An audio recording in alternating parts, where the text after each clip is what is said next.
Assalamualaikum warahmatullahi wabarakatuh. Pemirsa Jember 1 TV yang dirahmati oleh Allah Subhanahu wa taala. Alhamdulillahirabbil alamin.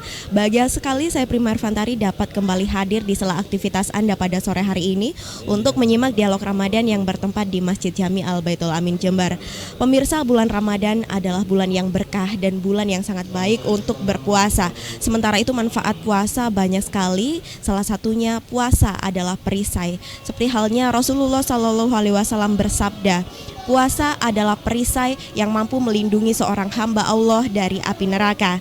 Sembari kita menunggu dikumandangkannya azan maghrib atau saatnya berbuka puasa, kita simak dialog Ramadan pada sore hari ini dengan narasumber Ustadz Abdullah Samsul Arifin yang bertempat di Masjid Jami Al Baitul Amin Jember. Dan pemirsa, mari kita simak dialog Ramadan selengkapnya.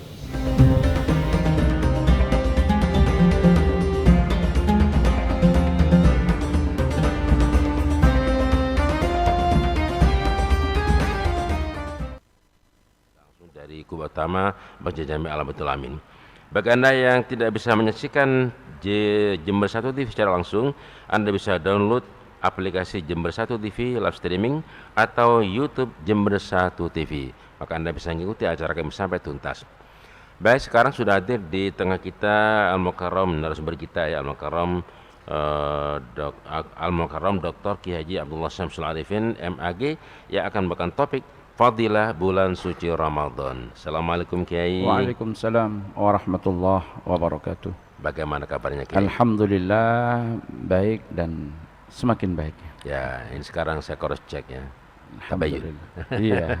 Tadi saya baca di WA bahwa panjenengan ini oleh Bapak Kapolres Pak Kusworo itu diminta untuk mengisi ceramah menjelang berbuka puasa di Polres Jember. Benar Kiai? Iya, insyaallah tanggal 15 ya. Hari Rabu. Hari Rabu. Nggih, sudah menyampaikan beberapa waktu yang lalu. Iya. Baik. Iya. Berarti Rabu itu nanti bisa ditukar Insyaallah dengan Dr. Ki Haji Abdul Haris. Iya, baik. Terkait dengan topik tadi, monggo Kiai silakan ya. Fadilah bulan suci Ramadan. Ini bukan puasa Ramadan ya. Baik, dari bulan awal suci kita Ramadan, sudah ya. berbicara tentang fadilah puasa, kemudian tingkatan puasa, klasifikasi puasa, hakikat puasa yang terkait dengan puasa. Sekarang sedikit akan kami uraikan tentang bulan Ramadan itu sendiri. Sebagaimana kita tahu dalam satu hadis yang sangat masyhur, Rasulullah sallallahu alaihi wasallam menyatakan, man fariha bidukhuli Ramadan haramallahu jasadahu 'alan niran. Barang siapa yang gembira, yang senang dengan masuknya bulan Ramadan, maka Allah akan mengharamkan tubuhnya dari api neraka. Kegembiraan itu karena banyaknya fadilah, karena banyaknya keutamaan di dalam bulan Ramadan. Suatu saat Rasulullah sallallahu alaihi wasallam ditanya tentang bulan Ramadan, maka Rasulullah menjawab, huwa syahrun awwaluhu rahmah wa awsatuhu maghfirah wa akhiruhu itqun minan nar. Bulan Ramadan adalah bulan yang awalnya adalah rahmat dari Allah, pertengahannya adalah maghfirah, dan akhirnya adalah itqun minan nar. Hadis ini dikeluarkan diantaranya oleh Ibnu Huzaimah dalam sahihnya, dan juga dikeluarkan oleh Al-Imam Al-Baihaqi dalam Syu'bul Iman. Memang ada beberapa catatan dari para ulama ahli hadis yang memberikan penilaian ada kedaifan dalam salah satu jalur periwayatan yang ada di dalam hadis ini. Tetapi kita menggunakan hadis ini sebagai fadhailul a'mal, bukan sebagai sandaran hukum, apalagi menjadi dasar daripada akidah. Itu perdebatan di dalam ulama hadis. Yang jelas kita tahu bahwa di bulan Ramadan Allah memberikan sebanyak-banyaknya, seluas-luasnya rahmat kepada kita semua, dan Allah juga memberikan maufirahnya kepada kita semua. Dan yang paling kita harapkan adalah kado spesial yang bisa kita peroleh dari Ramadan adalah itqun minan nar, pembebasan dari api neraka. Apa yang dimaksud dengan rahmat di sini? Rahmat adalah kasih sayang Allah Subhanahu wa taala yang diberikan kepada kita semua, dan itu diperbanyak lagi, diperluas lagi di bulan Ramadan. Di bulan Ramadan. Maka saya teringat pada satu riwayat di mana Rasulullah sallallahu alaihi wasallam menyampaikan, la yudkhilal jannata ahadan amaluhu. Jadi tidak ada amal seseorang itu yang memasukkan pelakunya ke surga. Akhirnya sahabat juga bertanya, wa ma anta ya Rasulullah, termasuk engkau ya Rasul? Rasulullah menjawab, wa ma ana illa anta ghammadani Allah bi rahmatihi. Termasuk saya kecuali karena Allah telah menyelimuti saya dengan rahmatnya. Akhirnya kita dari sini tahu bahwa yang menjadikan kita ke surganya Allah itu bukan amal kita, tetapi semata-mata karena rahmat dari Allah Subhanahu wa taala. Walaupun rahmat itu kita cari dengan amal kita. Jadi udkhulu al-jannata bi rahmati waqtabisuha bi a'malikum. Jadi carilah surga itu dengan rahmatku, dan rahmat itu kita upayakan dengan amal. Jadi bukan kita diem kemudian berharap rahmat, tapi harus ada ikhtiar untuk mendapatkan rahmat. Di antaranya adalah kita perbanyak ibadah di bulan Ramadan. 10 hari bulan Ramadan yang pertama itu Allah menumpahkan rahmatnya kepada kita, dan 10 hari kedua maufirahnya, 10 hari ketiga adalah itqun minan nar. Walaupun ada ulama yang menyatakan Ramadan itu tidak harus dibagi menjadi 3 secara parsial. Dalam artian 10 hari pertama ada rahmat, tidak ada maufirah. Kemudian 10 hari kedua ada maufirah, tidak ada rahmat, tidak demikian. Tetapi penyebutan ini, pengklasifikasian ini adalah rahmat Allah diberikan seluas-luasnya. Ada juga maufirah, tetapi rahmat yang dikedepankan di 10 hari yang pertama. Kenapa? Setelah orang mendapatkan rahmat dengan beribadah di 10 hari yang pertama, maka 10 hari kedua di samping rahmat Allah berikan seluas-luasnya maufirah. Maka ketika keduanya sudah diperoleh, rahmat dan maufirah yang berkesinambungan, maka harapannya kita akan mendapatkan itqun minan nar. Jadi tidak ada ulama yang menyatakan jangan diparsialkan. Bukan berarti 10 hari kedua tidak ada rahmat. Tetapi di sini penyebutan itu adalah pengklasifikasian dalam pengertian itu yang lebih banyak diberikan oleh Allah berdasarkan terhadap matan dari hadis yang tadi. Baik, sebelum kita berikan kesempatan kepada para jamaah, karena ada pertanyaan pesanan Kiai ya. Iya. Ini hamba Allah di SMA Negeri 1 Jember. Iya. Ini yang terbiasa saben tahun itu menghimpun zakat fitrah dari para siswa, kemudian dibagi-bagikan kepada tetangga sekitar, para du'afa. Pertanyaannya, ini bagaimana sebenarnya dalam konteks hukum Islam, zakat fitrah siswa yang beragam datang dari berbagai tempat itu diserahkan ke sekolah, kemudian oleh siswa itu dibagi-bagi di tetangga sekitar dan sebagainya. Ini bagaimana, Kiai? Dari beberapa Ramadan sering kami menjelaskan sebetulnya, dan pernah meminta pada waktu itu melalui Kepala Dinas Pendidikan untuk kemudian menyampaikan bahwa pihak sekolah tidak usah masuk pada wilayah ini, karena nanti kita akan dihadapkan pada beberapa hal yang menjadi konsekuensi hukumnya. Pertama, anak-anak usia sekolah itu yang memang masih zakat fitrahnya itu berada bersama-sama dengan keluarga, ya dia masih ada dalam tanggungan keluarga. Biasanya oleh orang tuanya dizakatkan di daerahnya masing-masing, karena ketentuan zakat fitrah itu adalah tu'khadhu min aghniyaihim wa tusrafu ila fuqaraihim. Diambil dari orang-orang yang kaya, yang berkecukupan, yang ada di daerah situ, dan dibagi ke daerah situ. Maka disinilah kemudian ada larangan nakluz zakat min baladin ila baladin ukhra. Ya, jadi perpindahan zakat dari satu daerah ke daerah yang lain. Balad ini jangan diartikan negara seperti Indonesia, tapi kampung. Kecuali di kampung itu tidak ada orang yang berhak menerima zakat, karena memang kebetulan semuanya sudah kaya. Ya di perumahan elit, misalkan kalau di sini perumahan yang di dekat Gor, Argopuro atau di Sriwijaya misalkan. Oh ini rata-rata seisi perumahan nggak ada yang mustahik, maka bolehlah dipindahkan ke tempat lain. Cuma kalau kita lihat asal balad zakahnya dari para siswa, ada yang dari Tanggul sekolah di Jember, ada yang Rambi, ada yang Kalisat, ada yang Mayang, dari mana-mana sekolah di SMA 1 Jember. Maka kalau di situ nanti zakatnya akan ditampung di sekolah, pertama yang akan menjadi masalah adalah perpindahan zakat dari satu daerah ke daerah yang lain. Yang kedua, kapasitas sekolah menghimpun zakat itu atas nama apa? Nah, kalau mengatasnamakan amil itu belum memenuhi syarat, karena amil itu harus mendapatkan SK dari pemerintah. Di situ dijelaskan bahwa amil posisinya adalah orang yang menghimpun zakat dari para muzaki min arbabil amwal, dari orang-orang yang memiliki harta yang wajib dizakati, dan mendistribusikannya kepada orang-orang yang berhak. Itu posisi amil. Keberadaan amil harus di-SK oleh pemerintah, sebab pemerintah sebelum meng-SK melakukan verifikasi. Di dalamnya itu ada ndak orang-orang yang memenuhi kualifikasi sebagai orang yang mengerti dan memahami seluk-beluk zakat. Maka di situ harus dicek siapa panitianya, paham ndak fikih zakat secara keseluruhan. Jadi tidak bisa langsung kemudian membentukkan diri menyamakan amil. Ini mohon maaf dalam bahasa yang kurang baik, mungkin saya sering menyampaikan ini adalah amil jadi-jadian. Jadi sekarang yang sering ditulis bukan hanya di sekolah tapi di masjid. panitia amil zakat masjid A. Lah itu menamakan diri amil, siapa yang meng-SK? Sudah pernah tidak dilakukan verifikasi oleh pihak yang berwenang? Kalau tidak, mereka menghimpun diri tanpa dicek ada ndak orang yang ahli atau tidak. Ini tidak cukup syarat untuk disebut sebagai amil. Maka namanya yang tepat adalah panitia.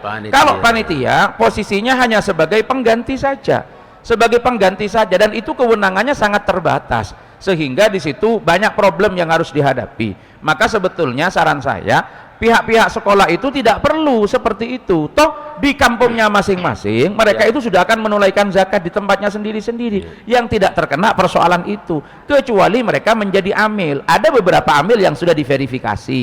Di sini ada azka, amil zakat infak yang Masjid Al-Baitul Amin, itu sudah dilakukan verifikasi oleh pemerintah Kabupaten Jember, mendatangkan pihak MUI pada waktu itu, dan kebetulan waktu itu kami verifikatornya, iya, dari Pemkab Jember saya yang diundang oleh Bupati pada waktu itu untuk melakukan verifikasi terhadap proposal yang diajukan oleh Masjid Al-Baitul Amin. Kemudian kita cek siapa orangnya, ahlinya apa dan sebagainya, di mana mereka juga harus membuat tentang fikih zakah, reng-rengan, kemudian rencana pendayagunaan zakat sesuai dengan ketentuan hukum.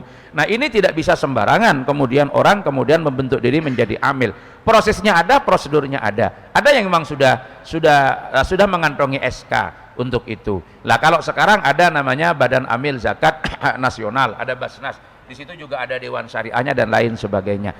Maka dari itu sekolah-sekolah ataupun lembaga-lembaga yang lain yang ingin menghimpun zakat tentu juga harus dipikir ulang tujuannya apa. Kalau ingin mendistribusikan ke lokasi yang ada di sekitar sekolah, tentu itu diambil dari muzaki yang ada di sekitar sekolah. Jangan diambil dari anak-anak yang datang dari mana-mana, karena dia lokasi pembagian zakatnya di tempat dia tinggal bersama dengan orang tuanya, apalagi di situ orang tuanya juga sudah menzakati. Nah, kecuali karena memang pihak sekolah memaksa, akhirnya orang tuanya memberikan berapapun ke sekolah, tetapi pada saat yang sama di kampungnya juga dizakatkan oleh orang tuanya, itu selesai, tidak ada masalah. Berarti sodako jadinya. Menjadi sodako. Cuma persoalannya dianggap khawatir ada yang menganggap ya sudah si A ini zakatnya sudah di sekolahnya. Sementara di sekolah itu kadang-kadang membuat aturan sendiri yang tidak didasarkan pada ketentuan-ketentuan hukum yang tetap ketentuan-ketentuan yang diatur dalam hukum Islam. Satu contoh ketika berbunyi panitia, saya sempat ditanya, kalau panitia bagaimana? Ya seluruh panitia itu kalau dia siap untuk menghimpun dan menerima zakat, tidak boleh mendapatkan bagian apapun, karena panitia tidak berhak untuk mengambil bagian. Dia posisinya hanya wakil, mewakili muzaki untuk mendistribusikan zakat kepada mustahik, dan itu tidak boleh keluar dari batasan waktu dan lain sebagainya. Sehingga muzaki itu juga harus tahu setelah diwakilkan zakatnya itu betul-betul nyampe. Kalau ragu dan sebagainya sementara, atau dia dapat informasi ternyata zakatnya tidak tepat sasaran, maka dia harus mengeluarkan lagi. Beda kalau dia sudah keluarkan sama amil. Kalau dia keluarkan sama amil resmi, maka itu sudah menjadi tanggungan amil, maka terputuslah tanggungan daripada muzaki, sudah selesai kewajiban daripada muzaki. Maka lebih amannya lembaga-lembaga yang seperti itu tidak perlu masuk ke wadah wilayah ini, daripada nanti merepotkan. Toh mereka juga ambil bagian tidak bisa, kalaupun ingin membantu khawatir malah salah distribusi. Kalau kemudian akan memberikan kepada guru-guru, sekarang dicek dulu apa gurunya betul-betul memenuhi kualifikasi sebagai mustahik daripada 8 asnaf yang disebutkan dalam surat At-Taubah 62 seperti itu.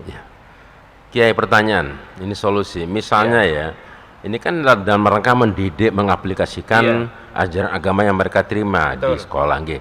Misalnya tadi sudah pertama itu dinilai sedekah ya. Kalau sudah sedekah maka otomatis jumlahnya berapa aja. Yang kedua misalnya SMA 1 misalnya, atau SMA 2, SMA 3 umpama bekerja sama dengan Askal Baitul Amin. Artinya semua zakat yang terkumpul itu diserahkan kepada amil zakat yang namanya Askal Baitul Amin. Kemudian ini kan sudah jadi haknya Aska. Oleh Aska umpama minta tolong anak-anak SMA itu memberikan di kawasan daerah sekitar sana, sehingga ada semacam bina lingkungan. Anda kata gitu, bagaimana Kiai? Jadi caranya ya memang mereka membayarnya bukan kepada pihak sekolah, membayarnya kepada amil, membayarnya kepada amil azka. Nah di situ membayarnya kepada azka. Cuma memang inilah, kalau memang seperti itu biarkanlah langsung mereka kepada masjid.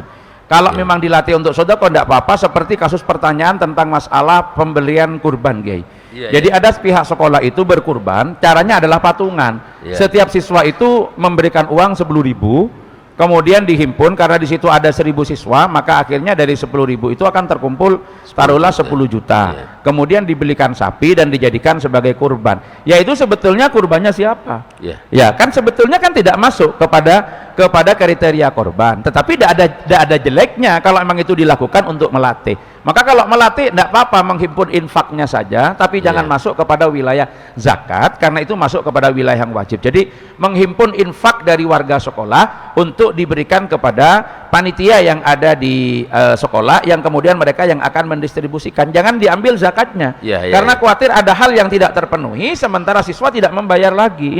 Ini nanti ada beberapa hal yang menjadi konsekuensinya. Sama dengan ini menghimpun dana untuk kemudian jadi kurbannya kantor, kayak seperti kami Kiai di Iya. kampus itu, Iya. untuk pegawai golongan 4 misalkan dipotong 100.000, untuk pegawai golongan 3 dipotong 50.000, kemudian dihimpun, setelah itu dibelikan sapi. Itu menjadi kurbannya siapa? Ya tidak menjadi kurbannya siapa-siapa. Dan kurban itu syaratnya 1 orang itu 1 kambing kan. Kalau sapi Iya. itu 7 orang, ini kemudian 1.000 orang menjadi 1 sapi, kan tidak memenuhi unsur untuk dinyatakan hewan kurban. Artinya kalau dia bernadar kurban tidak cukup. Tapi kalau itu dilakukan gak ada masalah, itu tetap akan bernilai pahala, karena ketika tidak mencukupi syarat sebagai kurban, itu pun juga akan bernilai infak dan sodako. Sama dengan orang yang berkeinginan di hari raya Idul Adha itu akan berkurban, bentuknya bukan sapi tapi kurban uang. Dia bilang di hari raya Idul Fitri itu, di Idul Adha itu banyak sudah lembaga-lembaga yang nyembelih sapi, jadi dagingnya sudah dibagi. Maka saya tidak akan berkorban sapi, tapi saya akan berkorban dalam bentuk uang, karena dengan uang mereka bisa beli sapi. Boleh apa enggak? Boleh, tapi akan bernilai sodakoh. Kalau dia punya nadar kurban, ya tidak jadi dengan cara seperti itu. Tapi kalau dia tidak punya nadar kurban, sejumlah harga korban dia keluarkan uang dibagi, tidak ada jeleknya, silahkan, tapi jangan mengatasnamakan korban, karena korban ini bagian daripada domain ibadah yang memiliki persyaratan dan ketentuan, sama dengan zakat fitrah tadi, seperti itu. Baik, mudah-mudahan teman-teman di SMA 1 juga yang lain-lain ya, karena ini sudah umum di Jember ya. Bahwa siswa itu disuruh mengumpulkan zakat fitrah di sekolah, kemudian dibagikan di sekitar sekolah, seperti itu ya. Baik dari SMA 1, 2, 3, 4, 5 dan lain-lain, juga dari MAN, dari MTN, dari SMP, bahkan juga dari SD Al-Baitul Amin. Iya. Ya, itu seperti itu. Jadi jangan sekali-kali mengatasnamakan Zakat namanya fitrah. amil zakat. Amal zakat, iya betul. Oke. Atau kalau mau ya pakai nama sedekah saja, di Sedekah. rumahnya kita akan Zakat lagi berzakat gitu, enggak lagi. apa-apa. Nggih. Baik, silakan, mungkin ada yang mau nanya, monggo silakan, dipersilakan, bebas. Oh, ada telepon ya, silakan, monggo. Monggo silakan. Assalamualaikum Yai. Waalaikumsalam warahmatullahi wabarakatuh. Dari Mas siapa? Dari Alfan Yai. Mas Alfan, di mana Mas Alfan? Jember Selatan. Jember? Jember Selatan. Jember Selatan, nggih. Yai. Monggo, monggo, nggih. Mau bertanya Yai. Nggih. Ada kejadian di suatu desa. Biasanya penyaluran itu ada pihak-pihak yang menyalurkan zakat fitrah terhadap juga kepada duafa dan anak yatim. Iya. Yang saya pertanyakan Yai, anak yatim itu kan bukan asnaf 8. Tidak termasuk asnaf, ya. Iya. Iya, tidak termasuk asnaf 8. Terus apabila ada seorang yang menyalurkan zakat fitrah kepada anak yatim, bagaimana atau seperti apa anak yatim yang berhak menerima zakat itu? Iya. Karena anak yatim itu tidak termasuk asnaf 8. Betul, betul. Dan siapa sebetulnya anak yatim itu? Itu Yai. Ya, ya, ya, oke, sudah. Ada lagi? Oke. Ya, Sudah ada Yai. Nggih, Ya, terima kasih. Nggih. Nggih, Monggo, baik. nggih. Jadi zakat fitrah itu harus diberikan kepada mustahik. Mustahik ada 8 Yang berhak ya. yang berhak. Jadi siapa saja? Yang pertama adalah fuqara, yang kedua adalah masakin, yang ketiga adalah amilin, jadi orang-orang yang memang bekerja, menghimpun dan mendistribusikan. Yang keempat adalah ghorimin, kemudian yang kelima adalah Ibnus Sabil, yang keenam adalah Sabilillah, dan ketujuh adalah Mu'allafah Qulubuhum, kemudian yang kedelapan adalah Ar-Riqab. Jadi mukatabun, orang-orang yang mukatab.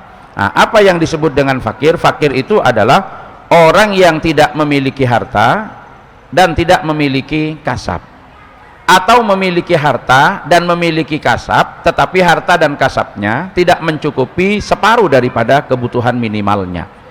Kalau sudah melampaui separuh maka dikategorikan miskin. Contohnya butuhnya per hari 10 ribu, tapi dia hanya punya rata-rata kalau dibagi itu 2.000 dari sisa hartanya atau 3.000, ataupun kalau dia bekerja hanya mampu mendapatkan 2.000 atau 3.000, ini fakir.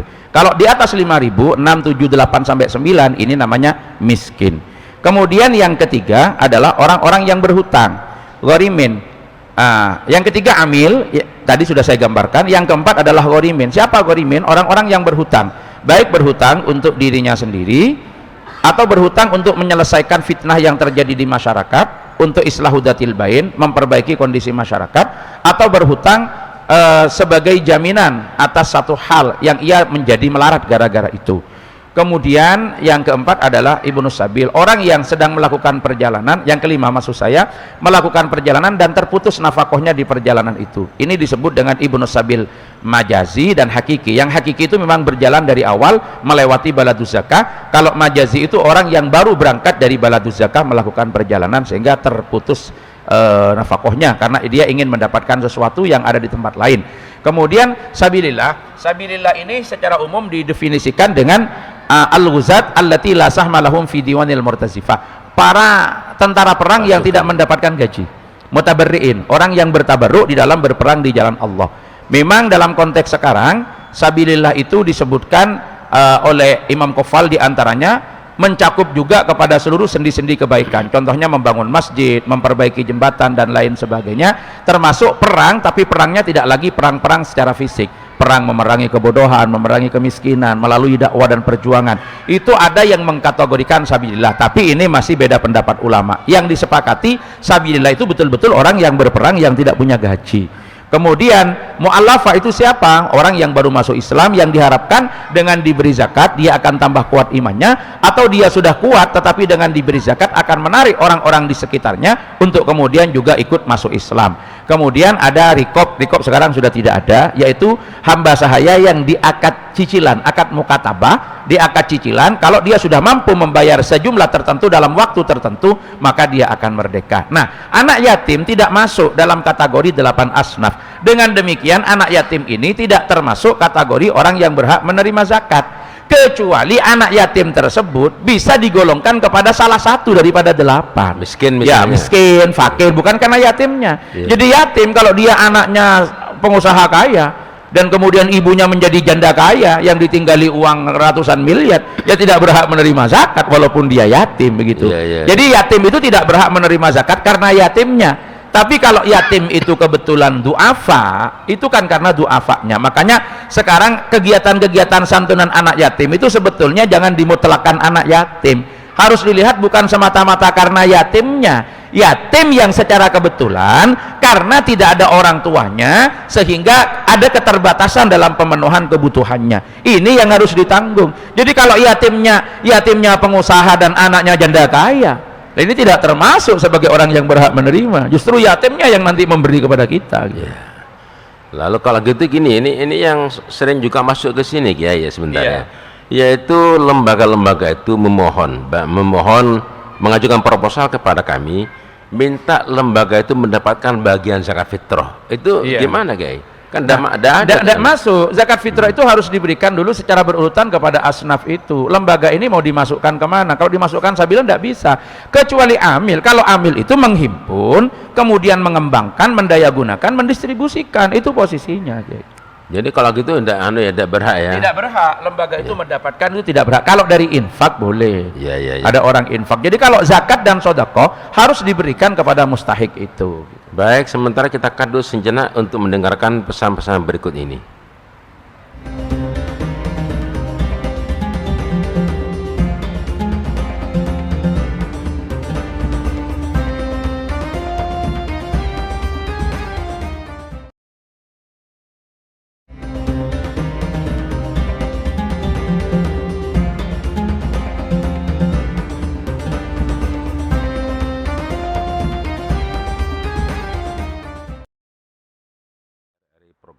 1 dan 2 Jember, serta Jember 1 TV dengan narasumber utama kita Dr. Kiai Abdullah Syamsul Arifin MHI.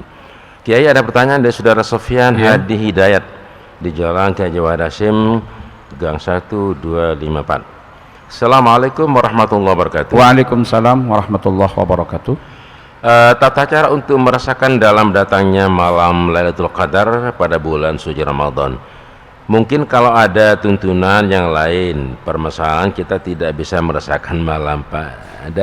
Iya, gitu. Dan bisa merasakan gimana? Iya, sebetulnya kemarin sudah pernah kita bahas bahwa mungkin kita tidak boleh terjebak dengan ciri-ciri fisik yang akan menghadapkan kita pada benturan-benturan teologis, sama dengan perbedaan waktu yang tajam sampai 12 jam satu daerah dengan daerah yang lain, seperti yang sudah pernah kita bahas pada beberapa hari yang lalu. Intinya begini, kalau kita melihat dari sisi fadilah dan makna, bahwa orang yang mendapatkan Lailatul Qadar itu akan mendapatkan satu pencerahan, dalam arti satu kedamaian, baik di dalam dirinya, komunitas di mana ia tinggal, dimanapun ia berada. Dan kedamaian itu tidak hanya sekedar kedamaian yang dirasakan sampai matla'il fajr, tetapi fajr itu dalam arti berakhirnya kehidupannya di dunia. Jadi kenapa Lailatul Qadar itu lebih bisa diharapkan fi asril awakhir? Karena diharapkan orang itu sudah betul-betul mempersiapkan diri secara mental untuk menyambutnya dengan memperbanyak ibadah dari awal. Jadi mempersiapkan dari awal, tidak ujuk-ujuk kemudian yang berhadapan ketemu dengan malam itu dari sebelumnya tidak ada apa-apa yang dilakukan kemudian dapat. Tentu ini pemahaman-pemahaman yang kadang-kadang menjadikan orang hanya berorientasi mengejar itu saja. Jadi dari awal dia tidak melakukan serangkaian riyadhah, tidak melakukan satu ibadah secara rutin, secara istiqomah, tapi ujung-ujungnya dia hanya ingin menangkap pada saat-saat di mana ia mampu menghitung kalau ini likuran. Tapi ketika tidak likuran, kemudian dia tidak ada semangat lagi untuk ibadah. Lah, tentu pemahaman-pemahaman yang semacam itu agak sedikit dihindari, bahwa orang yang akan mendapatkan Lailatul Qadar itu adalah orang yang sudah menyambutnya dari malam pertama sampai malam terakhir itu, dan itu pasti dapat, karena itu sampai matla'il fajr. Dan dapatnya dalam arti apa? Dalam arti fadilah, yang berarti keutamaan ibadah, yang kemudian akan membawa pada kebaikan dalam kehidupannya. Amin. Baik, begitu saudara Sofyan Hadi Hidayat. Mungkin di antara panjenengannya hadir ada yang mau nanya, monggo silakan, boleh bebas nanya apapun sudah. Menyamping menyimpang boleh, monggo silakan. Ada yang mau nanya? Kalau nggak ada mungkin yang di rumah? Ya, monggo silakan masuk nggih. Silakan masuk monggo. Assalamualaikum. Waalaikumsalam warahmatullahi wabarakatuh. Ini dari Jember Timur, Pak Ustaz. Iya. Dari mana itu? Saya mau tanya, ini mudah-mudahan Ramadan ini Iya. ya termasuk limpahan berkah untuk umat Islam Jember dan sekitarnya. Jember Timur ya. Iya. Timur alun-alun apa timur sungai? Jadi, ada istilah al-ulama warisatul anbiya, ini Betul, mohon iya. dijelaskan untuk tambahan pengetahuan kriterianya ulama pewaris Nabi itu seperti apa? Betul. Ini Pak siapa ini? Al-ulama warisatul anbiya itu Sampean Pak siapa, Pak? Ijma yang Pak Ijma. betul ulama pewaris Nabi itu seperti apa? Iya, sudah. Sama milah-milah. Betul. Assalamualaikum. Waalaikumsalam warahmatullahi wabarakatuh. Baik, dari penanya Bapak yang dari Jember Timur tadi belum sempat menyebutkan identitas. Yang ditanyakan adalah hadis tentang al-ulama warathatul anbiya, akrim bihim warisan aw maurusan, wa innal anbiya lam yuwarrisu dinaran wala dirhaman walaki yuwarrisu ilman faman akhadahu faqad akhadha bihadzin wafirin. Jadi ulama adalah pewaris para nabi, maka muliakanlah waris dan pewarisnya. Jadi waris dan pewarisnya, ahli waris dan pewarisnya. Dan sesungguhnya para anbiya tidak mewariskan dinar dan dirham, melainkan mewariskan ilmu. Dan barang siapa yang mengambil ilmu dari para anbiya, mereka itu adalah orang yang telah mengambil bagian yang sangat menguntungkan bagi dirinya, yang menyempurnakan. Yang dimaksud dengan al-ulama itu siapa? Kalau kita kembali kepada definisi yang disampaikan di dalam Al-Quran, innama yashallaha min ibadihil ulama, maka ulama itu paling tidak ada dua kriteria. Yang pertama adalah memiliki ilmu, dan yang kedua ilmunya menjadikan ia takut kepada Allah Subhanahu wa ta'ala. Jadi beramal takut kepada Allah tapi tidak ada ilmunya, itu tidak masuk kriteria ulama. Ada ilmu tapi ilmunya tidak menjadikan ia takut kepada Allah, maka itu juga bukan ulama. Jadi ulama itu adalah keterpaduan atau integrasi antara ilmu dengan amal. Syarat pertama ada ilmunya, dan ilmunya diamalkan yang menjadikan ia khosyah ilallah. Jadi punya ilmu tapi dengan ilmunya ia tidak takut kepada Allah, itu hanya orang pinter tapi gebelinger. Pinter minteren, banyak akal kengkal ngakalin, kecak si tukang lecak lah. Kalau seperti itu kan tidak menguntungkan terhadap bangsa dan negara, tidak menguntungkan terhadap masyarakat. Maka siapa yang disebut ulama? Ya itu kriterianya. Orang yang punya ilmu, yang ilmunya mengantarkan ia khosyah ilallah. Memang di dalam tafsir Al-Manar itu disebutkan oleh Syekh Muhammad Abduh yang dikutip oleh Rashid Ridha, proses menuju ulama itu ada dua. Yang pertama adalah ya'riful aqwan qoblal mukawwin, yang kedua ya'riful mukawwin qoblal aqwan. Jadi mengetahui Allah sebelum mengetahui rahasia ciptaannya. Ini biasanya pola-pola penanaman ideologi yang dilakukan di pesantren. Jadi doktrin dulu, memperkenalkan Allah, sifat wajib bagi Allah, sifat muhal bagi Allah, kesempurnaan Allah, dan hal-hal yang harus kita jauhkan dari pandangan kita tentang Allah Subhanahu wa Ta'ala, yang harus kita tanzihkan, kita tasbihkan Allah dari hal-hal yang kotor, yang rodhail dan sebagainya. Baru kemudian kita diajari untuk membaca ayat-ayat kauniyah, mengenal ciptaan Allah. Tetapi ada orang menuju proses keulamaan itu justru dia kenal dulu rahasia ciptaan Allah dan kemudian menemukan Allah. Jadi dia sekolah, dia posisinya di laboratorium, dia posisinya ada di di lab-lab, ada di tempat-tempat di lab, kemudian melakukan kajian-kajian empiris yang pada akhirnya mengantarkan khosyah ilallah. Satu contoh, seorang yang menekuni di bidang ilmu kedokteran melakukan bedah anatomi tubuh manusia, dia lakukan kalau ini penyakitnya, ini kemudian terapinya, kalau ini diagnosanya, begini cara pengobatannya. Tapi kemudian dia sampai pada satu kesimpulan, kalau Allah sudah mencabut nyawanya, maka seluruh manusia harus tunduk pada kehendak Allah, sehingga akal kemanusiaannya menjadi buntu, dan ia meyakini ada kekuatan faktor X di luar kemampuan nalar keilmuannya. Dari situ dia menemukan Allah, dari situ dia kemudian khosyah ilallah, dan tingkat kepasrahannya sangat tinggi kepada Allah. Maka ilmu yang ia miliki mengantarkan ia khosyah ilallah, ini juga bisa disebut ulama dalam bentuk yang lain. Seperti itu. Ini pandangan yang disampaikan oleh Syekh Rashid Ridha. Intinya prasyaratnya, satu ada ilmu, yang kedua ilmunya mengantarkan ia khosyah ilallah. Kalau tidak ada khosyah ilallah, setinggi apapun ilmunya, maka dia sebetulnya tidak masuk kategori ulama. Atau tidak masuk. Ulama su.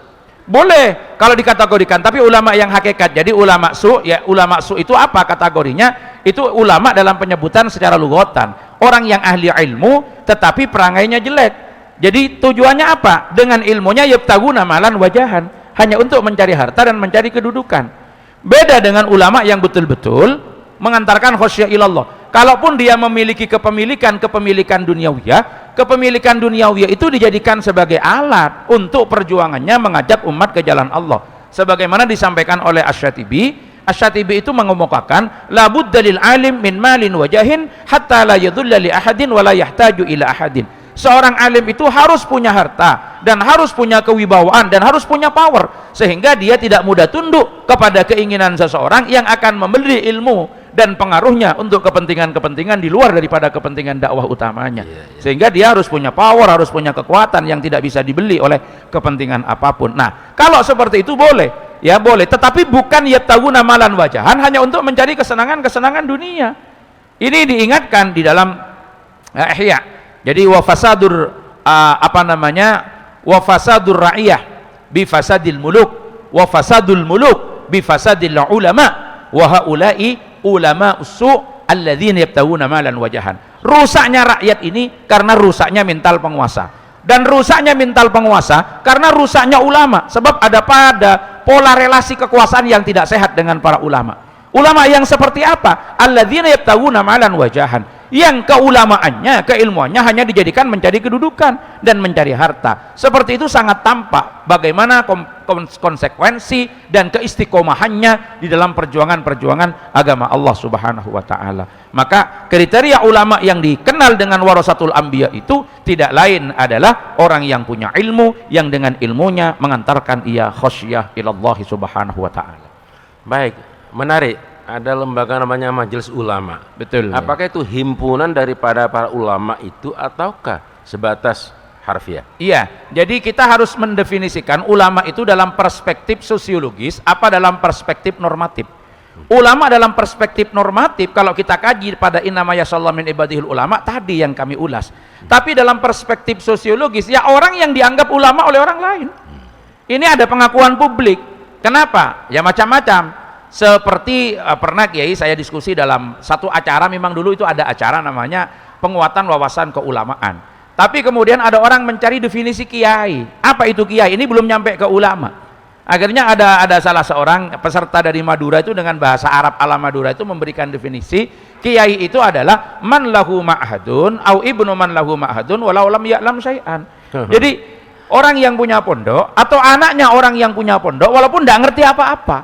Jadi ada orang bikin pondok, itu kan pasti disebut kiai kalau sudah pengasuh. Kalau dia tidak bisa ngaji ya dia jadi manajer saja, ngundang ustadz disuruh ngajar gitu. Ada di situ. Tapi ini kalau dia sudah kiai, secara sosiologis orang akan menggolongkannya bagian daripada ulama. Nah, baru kemudian harus diingatkan, ulama perspektif normatif belum tentu dari sekian yang terhimpun dalam ulama itu ada ulamanya. Apalagi definisi ulama, mohon maaf, saya tidak dalam konteks membahas apa yang akhir-akhir ini terjadi, tapi kita hanya pelurusan pada sebuah istilah. Misalkan digembar-gemborkan ada namanya ijtima ulama. Lah ini ulama apa sebetulnya? Kalau mau jujur ya didefinisikan. Berarti ini ulama sosiologis. Lawang yang kumpul di situ perhelatannya perhelatan politik, bukan pembahasan ulama. Jadi ada tokoh politiknya, bahkan ada, mohon maaf, itu ada orang Hindunya, ada orang Budanya. Tapi kok kemudian disebut dengan ijtima ulama? Lah tentu ini yang dimaksudkan ya yang dipaksa-paksakan untuk kemudian menjadi ulama. Tentu kalau kita kembali kepada perspektif normatif dalam Al-Quran tidak seperti itu. Jadi orang yang memiliki kriteria ilmu dalam standar tertentu. Nah, kalau kita kembali kepada kriteria yang pernah disampaikan oleh Al-Imam Syafi'i rahmatullah ta'ala alaihi, berat malah. Apa kriteria ulama itu? Pertama adalah alimun bi kitabillah. Dia harus ngerti dengan seluk-beluk Al-Quran. Pertama berarti bisa baca Al-Quran. Baca Al-Quran sesuai dengan kaidah tilawah. Kalau baca Qur'annya aja belepotan, sudah tidak masuk pertama kali itu dalam kriteria ulama. Baca Qur'annya kira-kira diuji oleh TPA Al-Baitul Amin sudah tidak lulus, itu sudah tidak masuk kriteria itu. Jadi pertama, alimun bi kitabillah, bisa baca Qur'an, memahami Al-Qur'an dan mengamalkan isinya. Ini kriterianya. Untuk bisa paham Al-Qur'an dia harus ngerti tentang nuzulul Qur'an. Kalau bicara nuzul Quran ada mawatinun nuzul, ada tawarikhun nuzul, dia ngerti jam'ul Quran, dia ngerti sebab nuzul, dia ngerti lafaz-lafaz Al-Quran, ada am, ada khos, ada mutlak, ada muqayyad, ada mubham, ada mufassar, ada mujmal, ada mufassal, misalkan. Seluk-beluk ilmu Al-Quran ini harus ia pahami dulu dengan kaidah-kaidahnya, kaidah-kaidah penafsiran misalkan. Ternyata tidak cukup di sini. Kemudian dilanjutkan alimun bisunnah as-sahihah, ngerti dengan sunnah-sunnah yang sahih. Berarti dia juga harus tidak hanya sekedar membaca dari kitab-kitab sunnah, tapi kalau kriterianya seperti itu maka dia harus bisa untuk kemudian apa? Alimun bisunnah as-sahihah itu dia harus paham seluk-beluk ilmu hadis, sehingga ketika memahamkan sunnah itu tidak salah hanya diartikan secara harfiah, tapi kemudian dia akan terlibat pada kesalahan-kesalahan yang fatal di dalam pemahaman terhadap sunnah. Kemudian mampu mengembalikan seluruh persoalan yang terjadi kepada Al-Quran dan sunnah, artinya memahami tentang persoalan qiyas. Dan yang tidak kalah pentingnya adalah alimun bimasalihil ibad, ngerti dengan segala sesuatu yang terkait dengan kemaslahatan para hamba. Jadi kriteria ulama itu sangat berat. Maka kalau sekarang ada perhelatan-perhelatan yang menamakan ulama, ya paling tidak kita turunkan itu standarnya adalah standar sosiologis. Siapa itu? Orang yang dianggap ulama. Tapi kalau dianggap ulama tentu paling tidak ada ketokohannya dari wilayah keagamaan, paling tidak tokoh di bidang ormas-ormas Islam, apakah dari Nahdlatul Ulama, dari Muhammadiyah, dari Al-Irsyad, dari Persis, yang betul-betul menguasai terhadap persoalan agama. Paling tidak dia adalah seorang pengajar atau seorang ahli agama yang memang sudah diketahui. Ini standar minimal, walaupun ini belum tentu ulama dalam perspektif Al-Quran, tapi sosiologis. Cuma kalau dari sisi kriteria dohir aja tidak masuk, ya, yang katanya perhelatan ulama tapi di dalamnya bukan ulama, bertukang jual jamu, ada pengusaha dan lain sebagainya lah. Ini kan tambah jauh. Justru disinilah kemudian terjadi apa? Terjadi penggunaan istilah hanya untuk kemudian mempengaruhi orang lain yang tidak paham seperti itu. Baik, kalau di Madura gampang ya. Iya. Ada kiai, ada makai. Ada makai. Nah, makai selama ada kai. Nah, ada juga di Jawa ada ki kiai. Ya, apa itu? Pakai peleret, agar pas disamakan dengan tombak, disamakan dengan kerbau gitu ya. Iya. Kan ki juga itu Iya. ya. Iya. Baik, sebelum kita teruskan acara kita dengarkan dulu pesan-pesan berikut ini.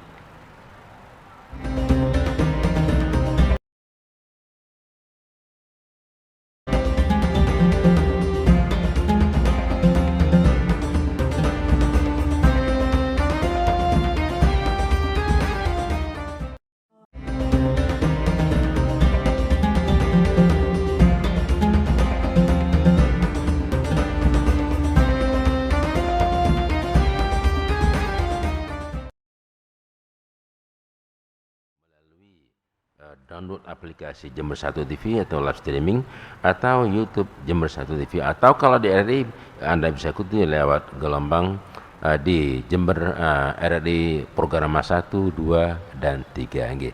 Baik. Monggo Mas mau nanya ya, silakan. Oke, assalamualaikum warahmatullahi wabarakatuh. Waalaikumsalam warahmatullahi wabarakatuh. Nama? Ya, nama saya Imam, saya dari Sumbersari. Imam ya? Iya. Imam tok? Imam Syafi'i, Pak. Imam Syafi'i. Gitu. Iya.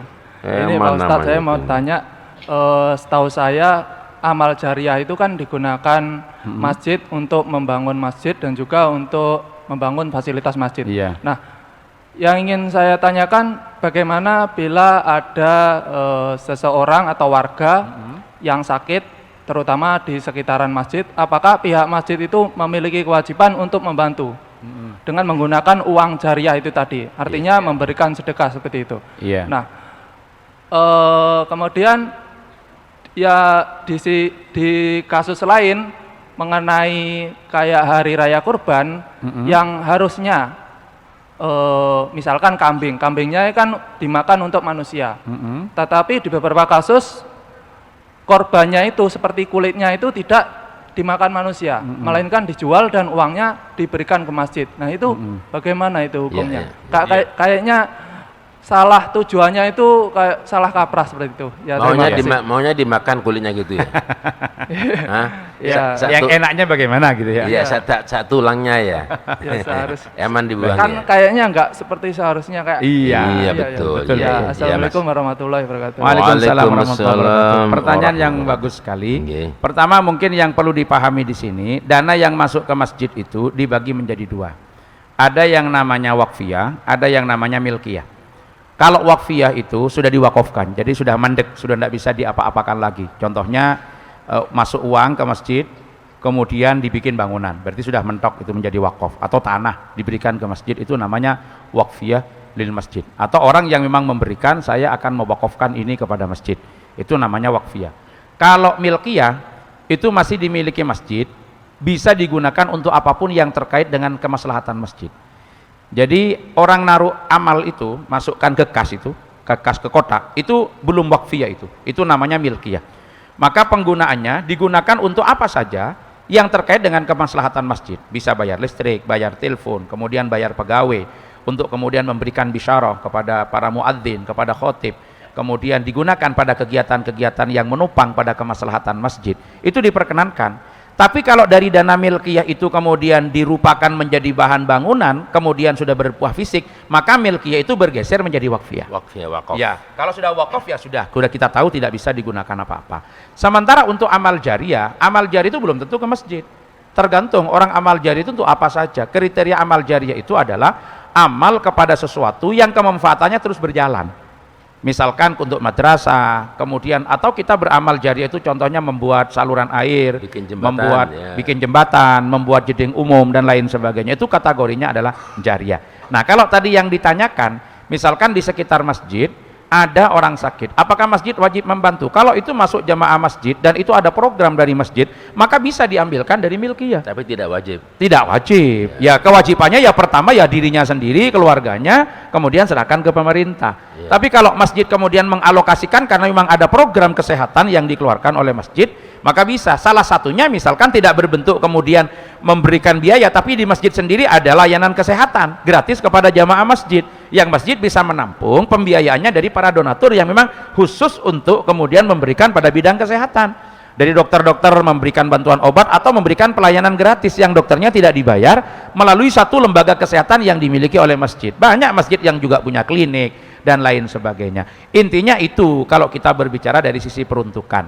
Adapun kalau kita berbicara tentang masalah kurban itu adalah hewan yang disembelih untuk semata-mata mendekatkan diri kepada Allah, yang memang waktunya ditetapkan yaitu pada saat Idul Adha dan 3 Ayyamut Tasyrik, tanggal 11, 12 dan 13 Dzulhijjah. Nah, daging kurban itu diperuntukkan untuk siapa? Berbeda dengan zakat tadi. Kalau zakat tadi hanya diperuntukkan kepada asnaf, yaitu fuqara, masakin dan seterusnya. Kalau kurban tidak, kurban itu bisa diberikan kepada qani wal mu'tar, bisa diberikan kepada orang yang miskin, tapi juga diberikan kepada orang kaya. Kalau daging kurban tidak apa-apa, tapi ada perbedaannya. Kalau diberikan kepada orang kaya, orang yang berkecukupan, haknya adalah hak untuk memakan. Jadi tidak punya hak tasarruf. Kalau dia mendapatkan daging kurban, maka kebolehannya adalah memakan, konsumsi. Tapi kalau diberikan kepada orang miskin, tidak harus dikonsumsi. Dia punya hak untuk tasarruf. Misalkan yang menerima daging kurban itu adalah penjual bakso. Jadi itu bisa dibikin pentol kemudian dijual, tidak apa-apa. Asalkan diterima dulu. Kalau penerimanya miskin, jadi dibagi dua. Kalau penerimanya orang kaya, dia tidak boleh mentasarrufkan lagi. Dia memakan saja. Tapi kalau penerimanya orang miskin, maka dia boleh mentasarrufkan. Walaupun tidak umum lah. Umumnya orang menerima daging kurban itu ya untuk dimakan pada umumnya. Apa saja? Semuanya diberikan. Nah, kemudian bagaimana tentang larangan menjual kulitnya? Itu yang dimaksud larangan menjual kulitnya orang yang berkorban, jangan menjual kulitnya. Orang berkorban, misalkan ada si fulan, dia berkorban nyembelih sendiri, kok kemudian kulitnya dijual? Dia tidak boleh karena dia yang berkorban. Tapi kalau sama si fulan, kemudian korban itu dipasrahkan kepada panitia, misalkan dipasrahkan ke masjid, misalkan. Nah, fulan itu tidak melakukan sendiri, tidak nyembelih sendiri, dipasrahkan ke masjid. Kan bukan masjid yang berkorban, masjid itu adalah yang melaksanakan daripada korbannya si fulan sebagai wakil dari si fulan. Lalu bagaimana dengan kulitnya? Ya terima saja kulitnya dulu, baru kemudian dijual boleh. Kalau diterima dulu, dia terima dulu. Kan tidak mungkin kulitnya itu dimakan, kecuali mau dibikin apa. Kemudian setelah menerima, kalau penerimanya adalah fuqara, boleh dijual. Atau kemudian diambil oleh beberapa fuqara, setelah diterima kemudian dijual atas nama si fuqara tadi, uangnya diserahkan ke masjid, tidak ada masalah. Jadi yang tidak boleh menjual itu adalah si pihak mudhahinya, pihak yang berkorban, bukan penerimanya. Kalau penerimanya, itu penerima bukan menerima langsung, maksudnya penerima itu adalah orang yang dipasrai kemudian memberikan kulit itu. Gimana kalau kulit itu dipotong-potong, dibagikan, malah nggak jadi apa-apa. Sekarang kan kita juga harus berpikir manfaat. Misalkan kulit itu kita potong-potong banyak, mau jadi apa kulit itu kalau dipotong-potong? Lah, kenapa tidak kulit itu dihimpun, anggap penerimanya adalah fuqara, atau kembalikan lagi, jual saja kulitnya itu, kemudian belikan beras, berasnya diikutkan pembagiannya dengan dagingnya. Kalau itu banyak, misalkan kulit kok sampai 10 juta, dijual, dibelikan beras, berasnya diikutkan ke daging, boleh. Atau kulit itu diberikan aja kepada 3 fuqara, 4 fuqara yang itu bergabung di situ, kemudian dijual oleh fuqara yang menerima tadi. Jadi daripada tidak dimanfaatkan. Jadi yang dimaksud tidak boleh menjual pihak orang yang korban itu, mudhahinya. Ini yang harus dipahami, karena kita juga harus mendayagunakan terhadap keseluruhan yang diberikan itu agar betul-betul bermanfaat. Kalau kulit itu dihimpun oleh si penerima, misalnya masjid, ya, lalu dijual untuk perbaikan masjid. Nah, itu diterimakan dulu aja, kan memang yang menerima kurban itu sebetulnya bukan masjid, betul kata masnya tadi. Artinya seakan-akan yang menerima yaitu panitianya saja, orangnya, sahesnya. Jadi kalau kurban itu diserahkan ke pihak masjid, kan sebetulnya bukan masjid yang menerima, tapi pihak takmir masjid itu membantu untuk melaksanakan penyembelihan dan mendistribusikan. Oleh karena itu bukan diterima oleh masjid, itu diterima oleh si orang-orang yang ada di situ. Silakan aja dikasihkan ini untuk kamu. Kok kemudian dia bersepakat daripada dimasak tidak bisa, diginikan tidak bisa, ayo wis dijual bareng-bareng, kok kemudian diserahkan ke masjid, tidak masalah. Iya, bukan langsung seperti caranya seperti itu. Daripada ini tidak termanfaatkan begitu. Kalau itu umpama itu sapi, ini dari perusahaan, dari lembaga, bukan dari perorangan. Itu boleh apa, misalnya langsung itu, walaupun tanpa menggunakan pendekatan kriteria penerima. Ya, sebetulnya kan kalau perusahaan sama dengan sekolah yang saya tanyakan tadi, itu kan kadang-kadang kalau memang kita mau tanya ini kurbannya siapa, kadang-kadang kan tidak jelas. Karena perusahaan itu kan ngambil dari uang semua karyawan, dari apa gitu. Jadi bukan kurban pribadi. Itu sebetulnya kalau kita lihat ketentuannya itu kan bukan kurban, itu sebetulnya ya sodako saja. Betul, jadi ada keleluasaan seperti itu. Lebih bebas. Iya, tapi memang dia mengatakan kurban. Tapi kurbannya siapa kan tidak ketemu. Yang jelas kurban itu kan 1 orang 1 kambing, 7 orang sapi, 1 sapi untuk 7 orang, kan jelas bukan dari sumber dana yang kemudian 10.000, 20.000 dihimpun kemudian dibelikan kurban, tidak seperti itu. Saya pernah dengar di mana di medsos, ada seorang habib mengatakan seekor kambing ini cukup untuk berkorban atas nama keluarga. Oh, itu pahalanya, dan itu sudah disidang oleh MUI dan sudah minta maaf karena salah paham. Jadi ada hadis mengatakan begini, Allahumma taqabbal hadhihi li Muhammadin wa li ali Muhammadin. Ya Allah, terimalah ini untuk Muhammad dan keluarga Muhammad. Itu doa Nabi. Maksudnya itu adalah itu pahalanya. Kalau ketentuannya itu sudah jelas. 1 sapi untuk 1 orang. Kemudian 1 kambing 1 orang, 1 sapi dan 1 unta itu untuk 7 orang. Seperti itu ketentuannya. Dulu pernah Kiai ada orang datang ke Kiai Wahab Hasbullah, memaksa 1 sapi untuk 8 orang. Orang lain-lainnya menolak. Kiai Wahab Hasbullah ngerti kalau ditolak orang ini nggak jadi kurban. Akhirnya tanya, untuk 8 orang siapa saja? Ini termasuk anak saya yang paling kecil. Saya sudah muter kemana-mana, tidak ada yang mau nerima, padahal anak saya masih kecil. Oh, berarti yang diperuntukkan ada yang masih kecil. Ya, bisa. 1 sapi itu untuk 7 orang. Cuma karena ini nanti akan jadi kendaraan sampian, dan anak sampian itu ada yang masih kecil, maka harus dikasih tangga. Apa tangganya? Kambing 1. Buat tangganya, banceannya anak sampian yang kecil itu biar bisa naik ke sini. Jadi akhirnya 1 sapi tambah 1 kambing akhirnya gitu. Itulah kiai yang mengerti masolihul ibad gitu loh. Sehingga masyarakat tidak batal berkorban tapi tidak melanggar aturan, dicari caranya seperti itu. Monggo Kiai anu ikhtitam. Iya, dari apa yang tadi disampaikan pertama kali, walaupun tidak banyak di dalam diskusi kita bahas, kita sekarang ini berada di bulan Ramadan. Mari kita upayakan bagaimana di 10 hari pertama kita betul-betul mendapatkan rahmat dari Allah, dan 10 hari kedua kita berusaha untuk mendapatkan maufirah Allah dengan melaksanakan berbagai amalan ibadah yang bisa menghapuskan dosa-dosa kita. Harapannya di 10 hari terakhir dan sebagai pemungkas kita mendapatkan sertifikat itkun minan nar. Orang yang berpuasa semuanya akan diselamatkan oleh Allah dari nerakanya Allah Subhanahu wa taala. Saya kira begitu. Insya Allah kita bakal jumpa lagi esok sore pada jam yang sama di tempat yang sama. Dan terima kasih atas perhatiannya. Wassalamualaikum warahmatullahi wabarakatuh.